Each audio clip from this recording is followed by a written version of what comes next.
Good morning, Lavaca County. My name is Peyton Pawsaw. And my name is Peyton Matheson. Welcome to this week's edition of Have You Heard?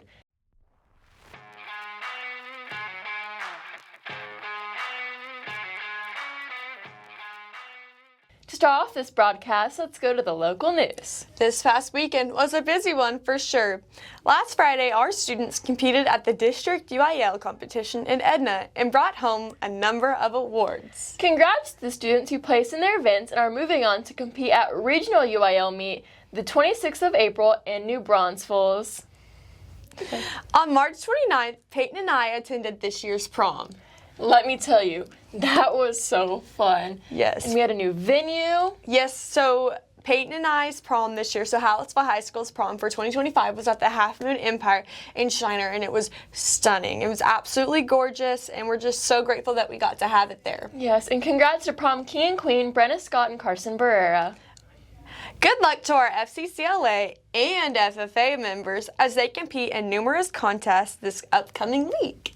On April 12th, me and Peyton, along with Abby Ressler, Olivia Weezer, and Adeline Pohl, will be presenting in Austin at the Interscholastic League Press Conference. The presentation will be focused on broadcasting in a small town and reaching out to our community with little resources and utilities that we have.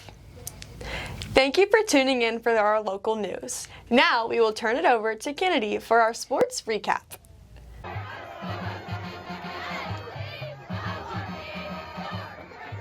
Welcome to the Sports on Have You Heard, where we cover your favorite Lavaca County teams. I'm Kennedy Adams, and we're going to start off with the recap of baseball. Baseball is doing fantastic, winning their last few games against Rice 10-0, Edna 16-0, and Yoakum 7-0, then finishing off that win streak, recently winning against Tidehaven 4-1. Congratulations to softball, who run-ruled Rice and Edna, then beat Tidehaven 5-4. We hope both teams can finish off the rest of their seasons as strongly as they started. Speaking of recent wins, congratulations to our tennis, track, and golf teams who seem to be dominating their recent meets and all will soon be heading to district. HBNN wishes good luck to all upcoming sports. Once again, I'm Kennedy Adams, and this has been the sports segment here on Have You Heard? Thank you, Kennedy. Now let's go to Bella for our 2-week weather forecast.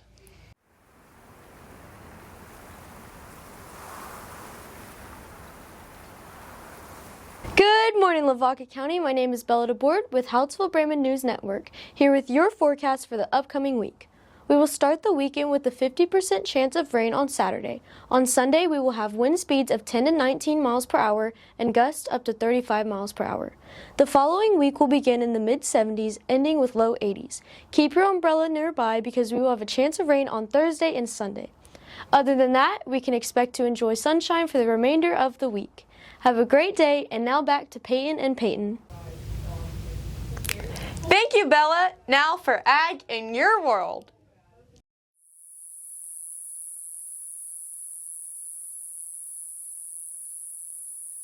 Good morning, Lavaca County. My name is Abby Ressler. And my name is Gabriel Dodson. And we're so excited having you join us for this week's installment of Ag in Your World, brought to you by the Hallettsville FFA. Hallettsville FFA was very busy competing in a variety of events in March. We would like to congratulate our poultry exhibitors who made the sale in Houston. Nathan Hinkey placed 38th in the Cockerels division, and Colton Beering placed 43rd in the Pullet division. CDE contests are in full swing, and all of the teams will be headed to areas soon. FFA members, our next FFA meeting is April 7th. It is the annual kickball tournament. Come to have lots of fun. Every week, we like to shine a light on our FFA members. And this week's FFA Spotlight is for Hannah Zachary. Hannah exhibits steers, goats, and rabbits at the Hallettsville Junior Livestock Show. Our next segment is brought to you by the Hallettsville FFA Commercial Steer Exhibitors. It's the Market Day Report. Feeder cattle trading was up over the last week, with the cash market at about $2.87 per pound. Live cattle are up to $2.09 per pound this week, and the corn market is up this week to about $4.55 per bushel. And we'll close with the ag news of the week. The beef industry is working to change yield grade regulations. Dale Warner from Texas Tech University Cargill explained, "We have a very clear message to make cattle bigger, heavier, and fatter, which is completely contradictory to what we are asking for the USD yield grade, which is leaner and heavier muscle. That's a problem. The end goal for the members of the working group is to develop a yield grade measurement system that is more representative of today's cattle and can provide a more accurate signal to producers to improve the efficiency and sustainability of the beef production. That brings us to the end of our time here today with you. Thanks for tuning in, and we look forward to having you back next week's installment of Ag in Your World, brought to you by the Hallettsville FFA. Now, back to Peyton and Peyton. Before we close, we want to say a special thank you to our sponsors. Allison Mojasek Motal with Farmers Insurance, Motal Well Services, DeBoard Outdoors, Edward Jones, Lone Star Septic, CH Graphics, Twisted Nutrition, K&L Tumbletown, and Yansky Sand and Gravel.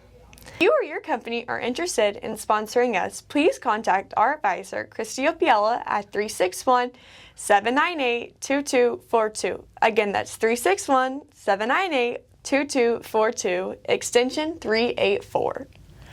That's all we have for this episode. Once again, I'm Peyton Pawsock. And I'm Peyton Matheson. Thank you so much for joining us on this edition of Have You Heard? See you next time!